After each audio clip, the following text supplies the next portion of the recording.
Nouvelle-Calédonie, actualité. Les libéraux sont pris d'assaut à Poindimié en province nord. 2 services sur 3 sont fermés à l'hôpital de la commune. La population est inquiète, manque de médecins, personnel de santé fatigué. Il faudra sans doute faire avec pour l'instant. La vanille à la côte au pays, de nombreux producteurs se lancent dans la filière, notamment dans la zone Vaud-Koné-Pointe-Bout. Se lancer, c'est bien, assurer la pérennité de la production, c'est mieux. Nous verrons l'exemple de Sonia, productrice de la zone, dans le dossier de la rédaction. Et enfin, Charlotte Robin, athlète multisport, remporte 4 médailles aux mini-jeux du Pacifique, 2 en or, 1 en bronze et enfin 1 en argent pour l'aquathlon et le triathlon. Charlotte Robin, bonsoir. 4 médailles, c'est la classe. Oui, merci. Sur 3 enfermés, il n'y a pas de radiologue les week-ends et les jours fériés et aucune consultation médicale n'est possible en dehors des urgences. Vous êtes au courant un peu de ce qui se passe à l'hôpital de Pointe-Noire? Non, je ne savais pas. J'ai des enfants et ça me fait peur. Je sais qu'il n'y avait pas de médecin pour les consultations. Mais sinon, pour la radio, je viens de savoir là qu'il n'y a pas. Ça vous inquiète? C'est grave. Pour les enfants, pour nous. De plus, depuis la semaine dernière, par manque d'effectifs médicaux au PSN de Koné, le SMUR, le service mobile d'urgence et de réanimation, ne se déplace plus sur la côte Est. À partir du moment où il n'y a plus de SAMU, s'il y a aussi la pénurie de médecins, là je pense que il faut que les politiques se bougent, il faut qu'il y ait quelque chose qui se passe, quoi. Ce mode dégradé n'épargne pas le dispensaire et les libéraux. Ce généraliste de la place consulte plus de 25 patients par jour, c'est 2 fois plus que la normale. Ce cabinet de sage-femme est lui aussi pris d'assaut. Je me retrouve à faire face à des situations hors compétences pour une sage-femme et à devoir réadresser les bébés en urgence après examen ou alors à communiquer avec le SAMU pour des évassanes. Et il y a aussi des hommes qui se présentent pour des renouvellements d'ordonnances pour de l'hypertension par exemple. Donc là, c'est totalement hors compétence, mais les gens ne savent plus où aller. Et on note également de l'agressivité en fait chez les gens parce qu'ils ne comprennent pas quand je refuse de les recevoir. À Pointe-Noire, la situation pourrait encore se dégrader si les 2 derniers médecins des urgences de l'hôpital décidaient de partir. Et de son côté, la direction du pôle sanitaire du Nord qui gère les hôpitaux de Pointe-Noire et de Koumak déclare qu'il doit assurer le service avec les moyens dont elle dispose. On écoute Joachim Tutugoro, le directeur du PSN au micro d'Ismaël Ouakasseo. Nous sommes confrontés à la pénurie généralisée de la ressource médicale. Là, sur Pointe-Noire et Koumak, je n'ai plus que 2 médecins. 2 médecins à Pointe-Noire, 2 médecins à Koumak, donc qui assurent les urgences, le fonctionnement des services et les hospitalisations. Et ces médecins-là sont fatigués. Donc, il me revient en tout cas à moi, directeur, d'assurer le service avec les moyens dont je dispose et surtout aussi de préserver les professionnels en place. Qu'on puisse préserver l'activité des médecins à leur travail pour prendre en charge les pathologies qui sont lourdes ou nos personnes âgées qui ont besoin de soins.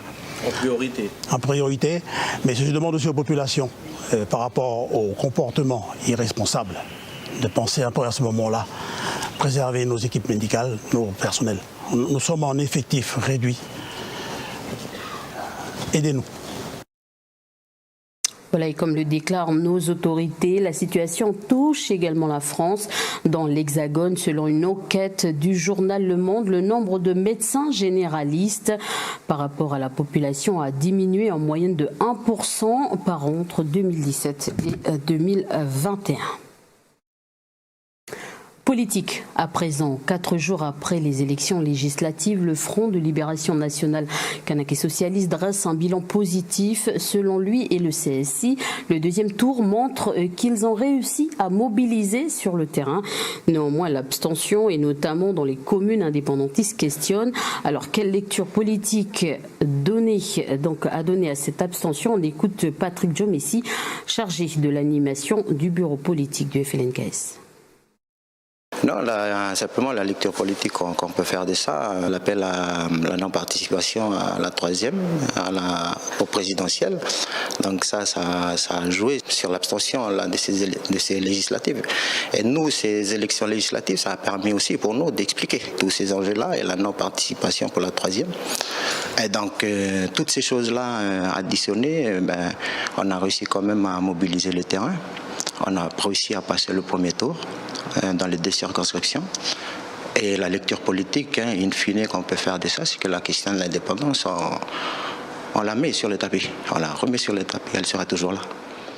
Voilà des propos recueillis par Audrey Poedi. L'avenir institutionnel, un sujet primordial pour le FLNKS et notamment pour les partis politiques du pays. D'ailleurs, arrivée il y a 2 jours, la délégation de la commission des lois du Sénat relative à l'avenir institutionnel du pays rencontrera Louis Mapou, président du gouvernement demain. Un programme qui s'étalera en province des îles et aussi en province nord. Alors, quelle est la position de la mouvance indépendantiste quant aux auditions de la mission sur l'avenir institutionnel? On écoute de nouveau Patrick Djomessi, chargé de l'animation du bureau politique au FLNKS. On a pris connaissance de l'arrivée des parlementaires, mais on est toujours sur la position qu'on a adoptée à ND. On est sur le bilatéral avec l'État. Et pendant ces bilatérales, on affirmera que c'est sur les questions des 5 dernières compétences à transférer à la Nouvelle-Calédonie. Donc c'est la finalité de la décolonisation du pays. Donc ensuite, on affirme en même temps que ça, que la 3e consultation n'est pas légitime. On la conteste toujours politiquement. Voilà, et Yaël Braun-Pivet, ministre des Outre-mer, devait elle aussi venir en Nouvelle-Calédonie. Changement de programme et peut-être de poste, car elle est candidate à la présidence de l'Assemblée nationale. Les précisions d'Aurélie Chiron.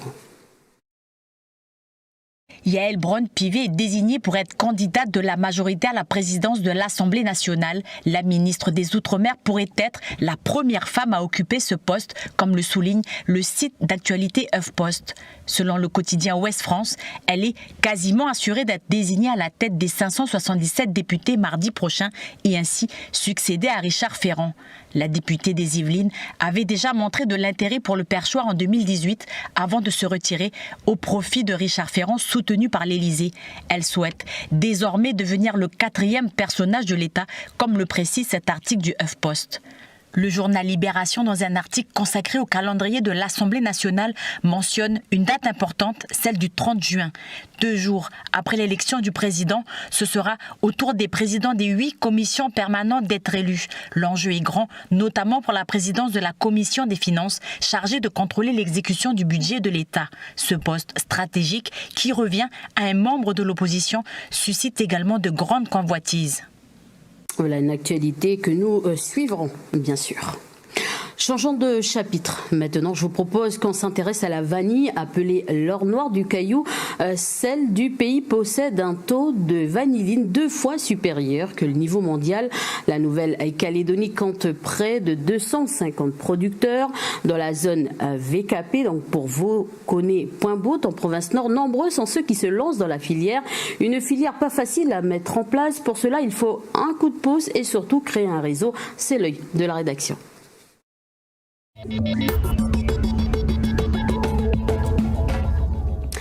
Et ce matin, la tribu de Wélis, dans la commune de Vaud, de l'installation des poteaux à la mise en place du plan de vanille, les équipes de la direction du développement économique ont organisé une formation, une première pour la zone. On écoute André Wayinetch, technicien adjoint de la DDU.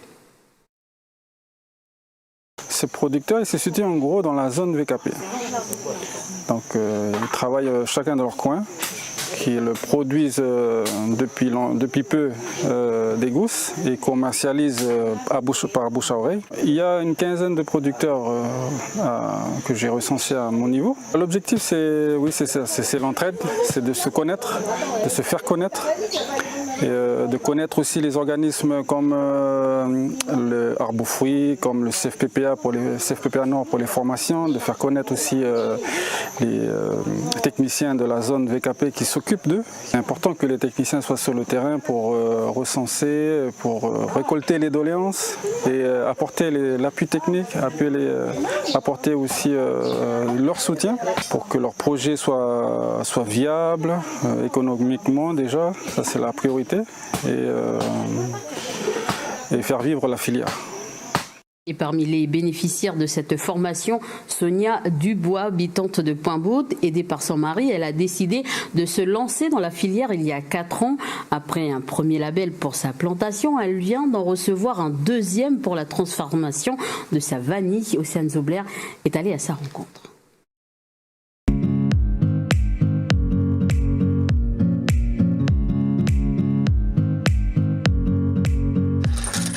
C'est ici, à 25 km du village de Pointe-Boute, au pied de la montagne, que Sonia, fille et petite-fille d'agriculteur, a installé ses pieds de vanille.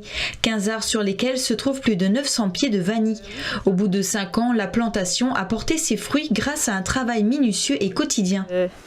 Premier mariage au bout de 4 ans et après attendre 9 mois pour la première récolte. J'ai commencé, j'y connaissais vraiment rien du tout. Donc du coup on a fait des essais et puis j'ai regardé sur YouTube, sur internet, j'ai essayé de trouver un peu des documents et puis voilà, j'ai fait des essais. Voilà, ça c'est les gousses que j'ai mariées il y a 9 mois. Donc du coup tous les jours il faut passer, il faut chercher les gousses qui sont mûres parce qu'elles ne mûrissent pas toutes en même temps. Donc du coup tous les jours il faut passer à chaque pied, faire le tour et regarder. Parce que si on loupe les gousses mûres, en fait elles éclatent. Et donc là on est en pleine période de récolte? Moi je commence la récolte à peine. Après ça dépend des régions. Moi je suis juste au début. Donc ça va durer jusqu'en mois d'août. Et quand le bout il est jaune, en fait c'est comme une banane. Quand le bout il est jaune, elle est bonne à récolter. Pour sa première récolte, Sonia avait pu marier 5000 fleurs et récolter 60 kg de gousses vertes, dont 30 qu'elle a gardées pour les faire sécher. Cette année, c'est plus de 17 000 fleurs qu'elle a mariées et espère à présent récolter entre 120 et 140 kg d'ici le mois d'août. Donc il y a une partie qui se fait sur des tables et l'autre partie qui se fait dans des malles ou dans des glacières. Puis il y a eu des bons résultats, j'ai même eu de la vanille givrée, donc ça c'est un gage de qualité. Pratiquement toute ma vanille a été givrée. Ça c'est les plus jolies, c'est les 18 cm et plus. Là j'ai eu l'agrément pour la transformation, voilà, parce que le premier agrément c'était pour la plantation. Et là maintenant j'ai l'agrément pour la transformation, donc du coup je vais pouvoir vendre dans des boutiques bio. Bien que passionnée par la vanille, elle ne s'arrête pas là et diversifie ses productions. Sonia a déjà planté des bananiers et compte aussi faire de l'apiculture. Voilà ce qu'on pouvait dire ce soir dans votre dossier consacré à la vanille. Prenons à présent des nouvelles de nos Kagou à Saipan aux îles Mariannes. Donc ce soir, coup de projecteur sur les performances de Charlotte Roblin, 4 médailles, dont 2 en or pour l'aquathlon en équipe et au triathlon, et 1 en argent au triathlon et 1 en bronze à l'aquathlon. Charlotte Roblin, vous êtes à Saipan. Robin, vous êtes à Saipan. Bonsoir. Bonsoir. Merci de prendre le temps de répondre à nos questions. Alors 4 médailles, ce n'est pas rien, vous êtes sur un petit nuage là. Oui, tout à fait. Là, on vient juste de rentrer de l'île sur laquelle on a été faire les épreuves du triathlon, donc à Rota. Et voilà, on vient juste d'atterrir, donc content d'être rentré et de retrouver toute la délégation. Alors racontez-nous un peu comment vous avez justement acquis ces médailles. Eh bien, lundi, donc, on avait le triathlon individuel. D'abord, les femmes à 8h30 et puis les hommes ensuite. Donc là, j'ai fait médaille de bronze sur le triathlon individuel derrière une Guaméenne et Manon Brasseur, donc la première calédonienne. Et puis hier, mercredi, donc, on avait l'aquathlon individuel le matin. sur lequel j'ai terminé deuxième, donc médaille d'argent sur l'aquathlon individuel. Et ensuite, donc on a eu nos performances additionnées des filles et des garçons nous ont permis de glaner la médaille par équipe, la médaille d'or par équipe, donc sur l'aquathlon. Et ensuite, l'après-midi, donc on avait le triathlon en relais. Donc là où on a franchi la ligne d'arrivée en premier, et donc on a eu cette nouvelle médaille d'or hier en fin d'après-midi. Alors vous aviez des adversaires abordables, est-ce que vous les craignez ? Nos adversaires principaux qui ont toujours été nos rivales premiers, c'est Tahiti. Notamment chez les garçons, cette année, la meilleure fille de Tahiti n'était pas présente, mais par contre, on a eu affaire à une Guaméenne qui a été très très forte et au-dessus du lot sur toutes les épreuves, donc que ce soit sur le triathlon ou sur l'aquathlon. Elle a gagné les deux courses avec beaucoup d'avance sur nous. Donc voilà, on les connaissait, on ne la connaissait pas. On a fait sa connaissance et elle a vraiment dominé ces épreuves ici sur ces mini-jeux. Mais on la retrouvera certainement l'année prochaine à Salomon et la meilleure tahitienne devrait être aussi de la fête l'année prochaine. Alors quelle est la suite pour vous dans ces mini-jeux ? Alors là, comme je vous le disais, donc on vient juste de revenir sur l'île principale, donc à Saipan. Il nous reste 3 jours puisqu'on va repartir lundi matin. Et donc là, maintenant, nous, on a fini nos épreuves. Donc on va aller supporter un petit peu les autres disciplines. Donc là, ce soir, après le journal, je vais courir au stade d'athlétisme, puisqu'on a pas mal de Calédoniens qui sont sur les finales d'athlétisme. Demain, je pense qu'on ira voir un petit peu le VAR aussi, le tennis s'ils sont toujours en lice. Et puis on va essayer d'aller supporter un maximum les Kagous qui sont encore en lice. Samedi matin, on a un de nos triathlètes, Mathieu Salamacha, qui sera aligné sur le semi-marathon. Donc évidemment, on va aller le soutenir également sur cette épreuve. Et puis dimanche, ce sera le dernier jour avant le départ. Il n'y aura plus aucune compétition. Donc je pense qu'on va en profiter peut-être pour visiter un petit peu l'île si on a le temps. Alors en répondant à ma dernière question, donc je vous propose de montrer vos médailles aux Calédoniens qui nous regardent ce soir. Qu'est-ce que vous retenez de ces mini-jeux ? À part la compétition, la relation avec les... C'est toujours... Pardon.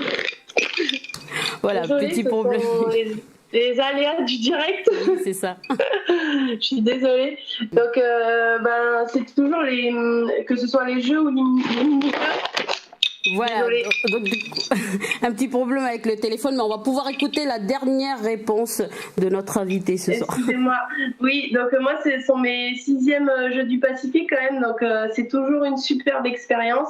Franchement, j'en reviens toujours avec des souvenirs plein la tête, parce que c'est vraiment une compétition particulière, parce qu'on est vraiment mélangé avec les autres disciplines, avec les autres pays du Pacifique. On n'a pas l'habitude également d'être sous les couleurs vraiment Kagou, avec cette unité de délégation vraiment, et on porte vraiment les valeurs et les couleurs de la Calédonie au plus haut.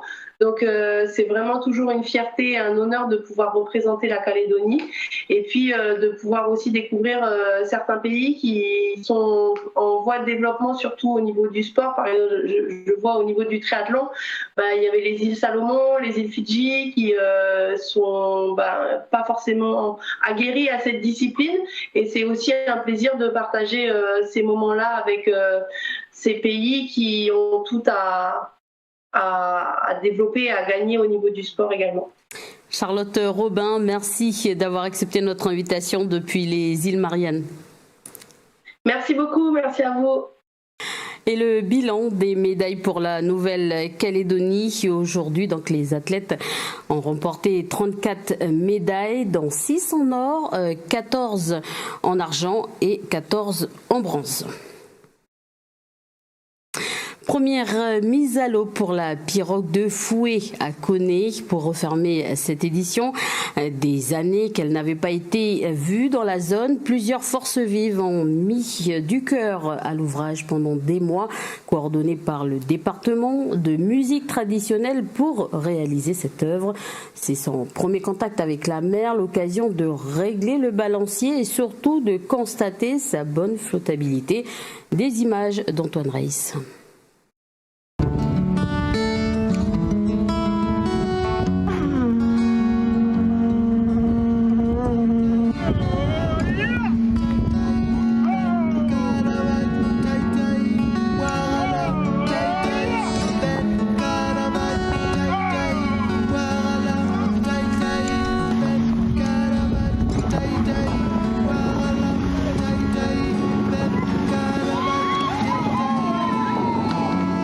Rester dans la nostalgie de se dire avant il y avait des pirogues ici. Ben nous on a vu ça autrement. On s'est dit que si on a réussi à reconstruire des cases, et ben on est capable de refaire des pirogues.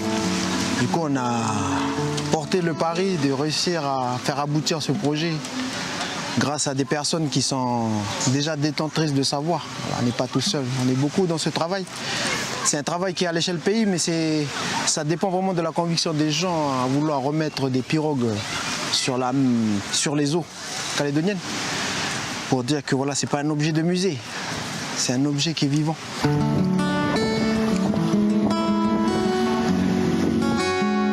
Outremernews.fr, le site de l'actualité outre-mer, 24 heures sur 24 et 7 jours sur 7. Retrouvez la chaîne Outremer News sur YouTube.